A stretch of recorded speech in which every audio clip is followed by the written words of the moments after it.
marque-page, présenté par Édouard Chano. Vous préparez-vous à la mort, chers auditeurs, ou à contrario, préférez-vous l'occulter ?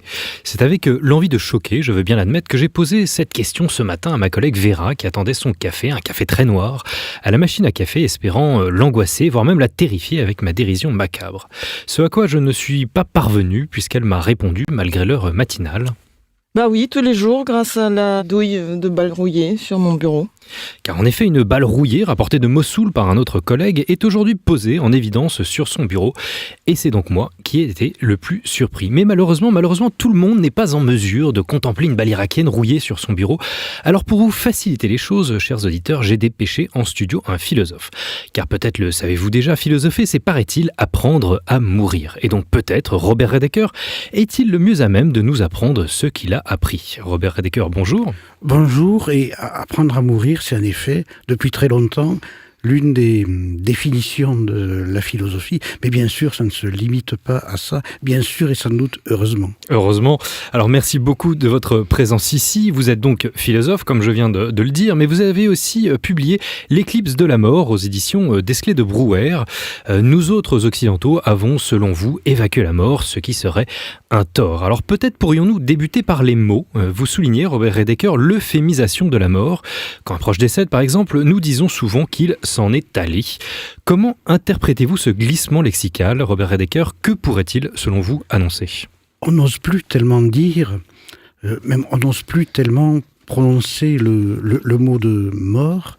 Et lorsque dans notre entourage, quelqu'un est décédé, parmi nos amis ou dans la famille, on préfère dire, employer un vocabulaire très, très évasif, donc qui s'éloigne de la chose réelle, qui fuit sans doute la chose réelle, et il est de plus en plus courant de dire il est parti, elle est partie, il est parti en voyage.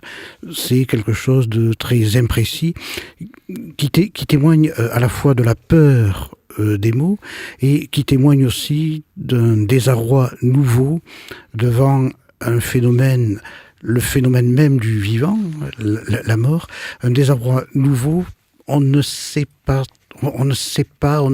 plus comment réagir face à la mort.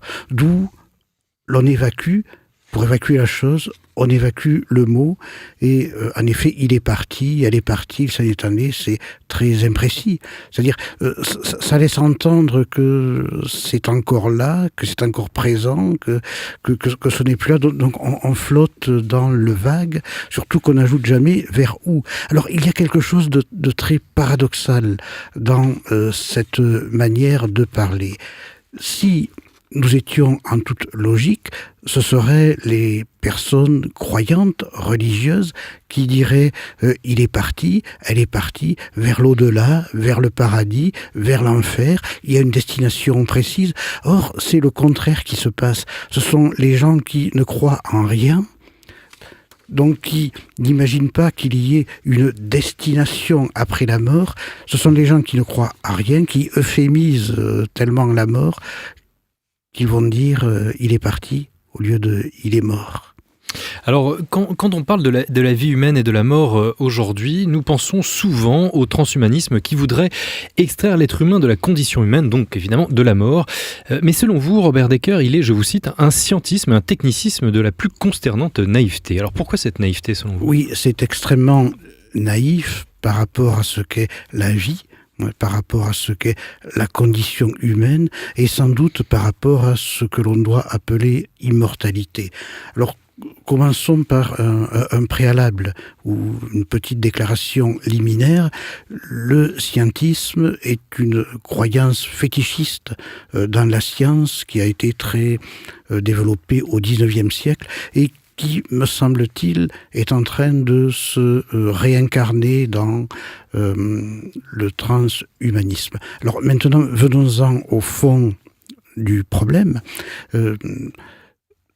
J'ai dit que c'était très naïf par rapport à la vie et par rapport à l'immortalité. Alors, j'explique. Le désir d'immortalité est naturel à l'être humain. Il est présent dès la préhistoire. Les l'art de la préhistoire témoigne de ce désir, de même sans doute que lorsque l'invention est venue d'inhumer les morts, les cadavres, sans doute était-ce pour s'imaginer qu'ils continuaient encore à vivre d'une autre façon. Donc c'est un désir qui est fortement attaché à nous et que l'on retrouve d'ailleurs dans le travail de Freud, le travail de la psychanalyse. L'inconscient ne croit pas à la mort, explique Freud. Et le moi le plus fort ne croit pas à la mort, à sa mort. Donc il y a ce désir d'immortalité qui est à la fois conscient et inconscient. Sauf que les hommes l'ont toujours négocié d'une façon très subtile en assumant la mort, c'est-à-dire pour être immortel, il fallait passer par la mort. Il fallait faire l'expérience de la mort. On ne pouvait accéder à l'immortalité qu'en ayant connu la mort. Avec le transhumanisme, nous avons quelque chose de beaucoup plus simpliste, si l'on veut. C'est la technologie qui vous rendra immortel. C'est la technologie qui prolongera indéfiniment votre vie. Une autre différence apparaît, c'est que dans les métaphysiques et les religions du passé, l'immortalité obtenue après le passage par la mort, en même temps, vous transfigurez, vous changez, vous n'étiez plus tout à fait le même, vous n'étiez plus parfait, etc. Tandis qu'avec le transhumanisme, on continue de vivre, mais on reste le même. On reste le même avec nos limitations, nos défauts, ce que nous avons de très mal, nos misérables petits secrets. Donc, je crois que le transhumanisme est un attachement à ce que la vie a peut-être de moins intéressant. Nous vivons dans la société de la parodie de l'immortalité, écrivez-vous dans votre essai. Et plus loin, on se soumet au despotisme de la mort sans la regarder. Alors la regarder, si je vous comprends bien, ce serait donc se libérer. Oui. Alors d'abord, la parodie de l'immortalité, c'est quelque chose que nous voyons de nos propres yeux partout à longueur de journée. Parodie de l'immortalité, nos contemporains, et vous et moi sans doute également, nous vivons comme si nous n'allions pas mourir et nous vivons également de prothèses qui prolongent la vie de notre corps indéfiniment, de même que nous utilisons des crèmes cosmétiques, ainsi de suite, pour masquer notre âge. On remarquera d'ailleurs que la cosmétique a changé de fonction. Pendant des siècles, et même dans l'Antiquité, la cosmétique, comme son nom, enfin Cosmos l'indique très très bien, était une célébration de la beauté en hissant la beauté des personnes à la beauté cosmique. C'est ça le sens profond de la cosmétique. Or aujourd'hui, la cosmétique est plutôt là pour réparer l'angoisse, cacher, masquer l'avancée de la mort sur nos visages, sur nos corps, ainsi de suite. Donc la cosmétique a une fonction tout à fait différente. Voilà. J'ai oublié le début de votre question. On se soumet au despotisme de la mort sans le regarder. Alors, on se soumet à ce despotisme en répondant par la cosmétique. C'est une des réponses. On s'y soumet et on y répond de cette manière-là, qui est une soumission. Alors, un peu plus loin... Je n'ai pas fini. On se soumet à ce despotisme aussi non pas en oubliant la mort, si vous voulez, mais en l'occultant, en s'enfermant dans un présentisme qui nous fait oublier à la fois le passé et l'avenir. Alors, c'est pas un despotisme politique, c'est un despotisme métaphysique. Bon, et une autre façon on s'y soumet, mais sans réponse profonde ni révolte. Sans révolte. Alors, non, ce n'est pas une révolte. La cosmétique n'est pas une révolte. L'oubli n'est pas une révolte. Il se trouve que dans les religions et les métaphysiques du passé, il y a toujours une révolte contre la mort.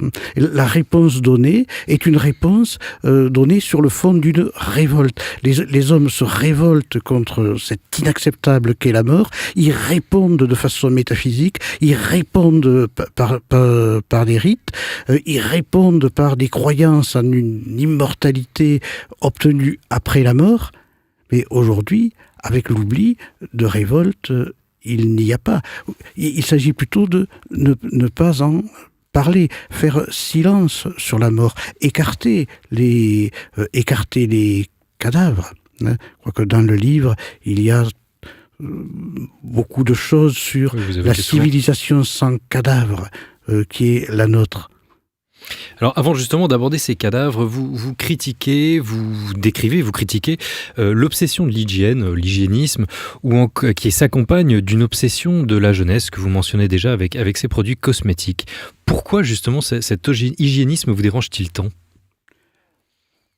Je crois que l'hygiénisme est un refus motivé par une peur inconsciente devant la vie, devant la prolifération de la vie. Voilà. Le Karcher et la Javel, ce sont des porteuses de mort, mais de mort au sens profond. La propreté est mortifère. C'est la vie. Qu'est-ce que la vie ? La vie, c'est d'abord la corruption. Elle naît de la corruption. C'est-à-dire, elle naît de la matière qui se corrompt et qui se transforme. Alors, pas seulement d'ailleurs la vie organique, mais je dirais, la vie sociale. Alors, je veux dire quelque chose de très, très, très politiquement incorrect, surtout dans la vague d'hygiénisme politique moral d'origine protestante qui est la nôtre aujourd'hui. Même dans la vie sociale, je crois que la corruption sans excès est importante. Elle huile comme ça la vie collective. Bon, donc nous avons peur de la corruption matérielle, de la corruption biologique, et c'est pourquoi nous voulons tout nettoyer. Mais il ne me semble pas que l'hygiénisme soit quelque chose, je vais employer une formule paradoxale par rapport à l'hygiénisme, il ne me semble pas que l'hygiénisme soit quelque chose de très très sain. Vous aviez évoqué aussi les cadavres, je vous cite, « Nous rêvons d'évoluer dans une société sans cadavres et sans ancêtres ». Alors en fait, quand même, l'éclipse de la mort, le thème de votre ouvrage, n'est-elle pas nécessaire et inhérente à cette société progressiste que certains espèrent, y compris à l'Élysée d'ailleurs ? Je n'aime pas beaucoup le progressisme. Voilà. L'un de mes livres précédents, c'est un livre, une analyse et une décomposition, destruction de l'idée de la notion de progrès. Voilà. Je crois que le progressisme est une négation de l'humanité.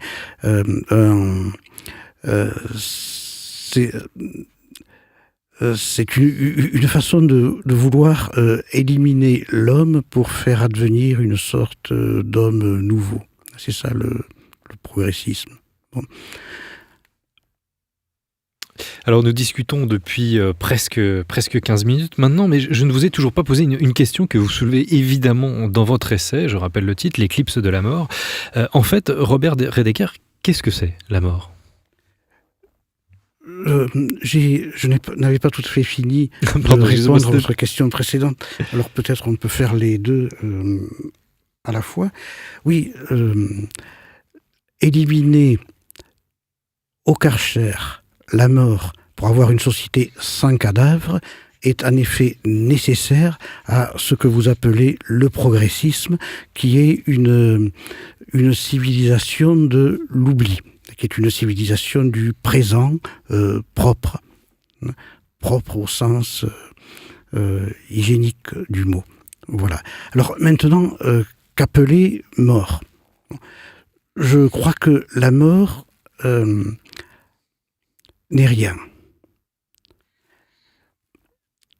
Et ce que nous appelons mort, c'est n'est rien, c'est-à-dire au fond, on ne peut pas dire grand-chose d'elle. Et ce que nous appelons mort, c'est plutôt une passion, qui est une passion au sens ancien du mot, c'est-à-dire quelque chose de passif, hein, c'est une sensation passive. Passion étant le contraire d'action, dans ce cas, elle est une passion que j'appelle la peur de la mort.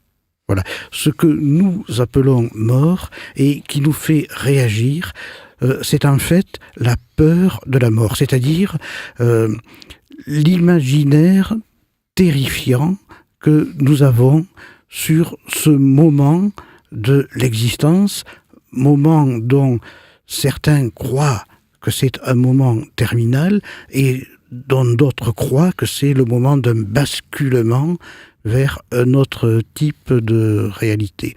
Voilà. Donc, sur la mort, on ne peut rien dire, mais on peut dire beaucoup sur la peur de la mort, qui est au fond la véritable idée que chacun a de la mort.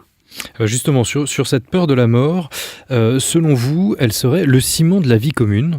Et puis la peur de la mort, dites-vous, humanise quand elle est conscience féconde et déshumanise quand nous la fuyons. C'est bien cela? Oui. Je peux faire un tout petit peu de philosophie politique, une minute ou deux. Il y a un très grand philosophe anglais, qui est même le père de la philosophie politique moderne, Thomas Hobbes, qui a fait de la peur de la mort le socle de l'existence collective. Voilà. Selon lui, c'est parce que les hommes ont peur de s'entretuer les uns les autres, ont peur de la mort qu'ils se donnent les uns aux autres, situation qui correspond selon lui à l'état de nature, qu'ils se sont réunis, qu'ils ont formé des cités et que l'existence collective a pu naître. Les cités sont là pour nous empêcher de nous tuer les uns les autres. Donc c'est la peur féconde. Si vous voulez, c'est la peur qui fait naître l'existence collective, l'existence politique. De même, à l'intérieur de l'existence politique, la peur des châtiments, longtemps ça a été la peine de mort, la peur des châtiments est également quelque chose qui est un liant collectif et qui est censé empêcher la violence à l'intérieur des sociétés. Voilà le côté positif, fécond de la peur. Je pourrais ajouter un dernier exemple. Il s'agit du philosophe écologiste Hans Jonas, qui, dans le principe de responsabilité, dit que la peur, mais alors là il s'agit de la peur devant une nature qui ne serait plus, qui finirait par être détruite et donc où la vie humaine serait plus possible, que la peur de la destruction de la nature est quelque chose qui a un sens politique fécond chez Jonas. Voilà. Mais de l'autre côté, ce que nous observons, c'est aussi la peur en un sens tout à fait délétère, tout à fait destructif, la peur qui nous empêche de penser la mort, et cela donne cette éclipse, cette fuite devant la mort dont nous sommes en train de parler. Alors vous parlez de peur, mais aussi dans votre ouvrage, je vous cite, « C'est du culte des morts que l'humanité s'élance », donc écrivez-vous. C'est un propos peu en vogue, devrait-on dire. Quel culte des morts, permettez-moi de vous poser la question, quel culte des morts pourrions-nous entretenir aujourd'hui en France en 2017 ? Et puis, n'est-ce pas quand même un fardeau un peu trop lourd à porter pour un vieux pays comme le nôtre ? Alors, d'abord, c'est de plus en plus que nous sommes gouvernés par les morts plutôt que par les vivants, lesquels grands morts sont de plus en plus nombreux. En même temps, vous avez raison de parler de fardeau, puisque l'on essaie de de fuir la mémoire, de fuir le poids de l'histoire. Voilà. Actuellement, il y a une polémique lancée par le CRAN que je n'osais pas citer, mais c'est évidemment celle au laquelle... sujet du nom et de la statue de Colbert. Colbert est un mort dont la France a pu s'honorer, dont les noms de rues et les noms de collèges et de lycées pratiquent le culte, et ce culte-là est un lien entre le présent et le passé pour le meilleur et pour le pire. Voilà. Alors ce n'est pas un fardeau, c'est ce qui permet de se sentir dans une continuité historique, parce qu'au fond, la population d'une nation, ce n'est pas, comme la France ou une autre, ce n'est pas seulement les gens actuellement vivants. Nous coexistons avec les gens du passé. Nous coexistons avec tous ceux qui ont travaillé à la formation de notre peuple, de nos paysages, de nos villes, pendant des siècles. Colbert était l'un des grands hommes. Donc, par le culte des morts, les grandes figures du passé sont à la fois présentes. Et ce culte des morts permet de faire en sorte que la distinction entre les vivants actuels et les morts s'efface. Voilà. Le culte des morts fait que Colbert est actuel. Et c'est bien parce qu'ils sentent que Colbert est actuel que les militants du CRAN voudraient bien le faire mourir définitivement en effaçant son nom de la mémoire collective. Alors vous parlez de continuité historique. Penser la mort, écrivez-vous aussi dans votre essai, nous enseigne la nécessité du renoncement au moi. Mais quand même, Robert Redeker, pourquoi faudrait-il en fait ne pas être soi ? Voilà, là, l'on passe du... parce qu'en fait, c'est un livre de métaphysique. Et c'est un trajet de l'âme qui va du matérialisme au début du livre à la spiritualité à la fin. L'âme étant une sorte d'orange dont on épluche la peau et la vérité apparaît à la fin du travail d'écorchage. Voilà. Je crois que le moi moderne, celui qui se développe à partir du XVIIe siècle, l'ego très gonflé, est un obstacle à la connaissance de soi, est un obstacle à la découverte de ce que nous avons de plus profond. Voilà, la philosophie antique, avec Socrate, nous disait « connais-toi toi-même ». Voilà. Mais pour se connaître soi-même, il faut se débarrasser du moi.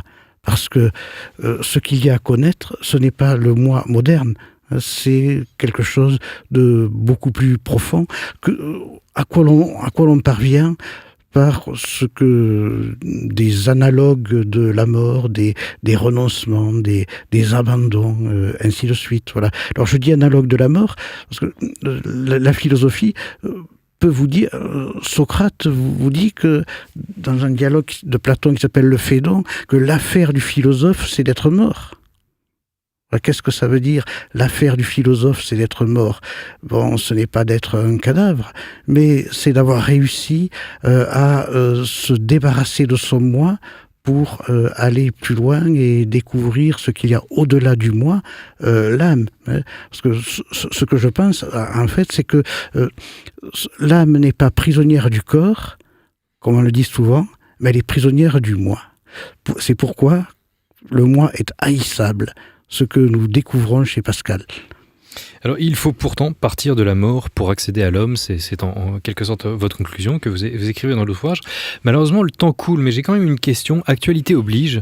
Dans votre ouvrage, on pourrait penser au djihadiste qui n'a en fait qu'une place vraiment marginale dans votre essai, puisqu'il intervient, si je ne m'abuse, qu'aux 3/4 de votre livre. Le djihadiste prétend à la mort héroïque qui, selon vous, aurait été totalement évacuée de la société contemporaine. Je rappelle par exemple que Mohamed Merah aurait déclaré avant de mourir « Nous aimons la mort plus que vous aimez la vie ». Mais vous considérez, Robert Redeker, que le terroriste, je vous cite, participe plutôt à l'éclipse de la mort. Oui, il participe. D'abord, il participe à la politique spectacle et au combat spectacle. Voilà, cela c'est essentiel. Alors, ce qui advient avec l'attentat terroriste, c'est le retour de la mort dans l'espace collectif, l'espace social qu'il a éclipsé, qu'il a évacué. Mais très rapidement, cette mort est anesthésiée, en quelque sorte reprise dans une sorte de spectacle qui tourne en boucle 24 heures sur 24 sur les chaînes info, etc. Et je crois que ce spectacle fait partie de l'activité spectacle de la mort fait partie de l'activité terroriste et participe tout à fait de son éclipse. La spectacularisation de la mort est tout à fait liée à l'éclipse de la mort. Pourquoi ? L'un des axes du livre, c'est de dire que d'un côté, la mort a disparu de la cité et de l'autre côté, elle est présente sur les écrans de façon permanente sous la forme du spectacle. Et le terrorisme fait partie de cette présentation comment nous dirons, écranique ou vidéosphère, pour parler comme Michel Debré de la mort. Très bien, écoutez, un spectacle de la mort qui participe à son éclipse. Robert Redeker, ce sera malheureusement le mot de la fin. Merci beaucoup de votre présence ici. Merci à tous les auditeurs et à vous également. Je vous en prie. Alors, je rappelle justement aux auditeurs que vous êtes l'auteur de l'essai L'éclipse de la mort, publié aux éditions Desclés de Brouwer. Merci encore. Au revoir.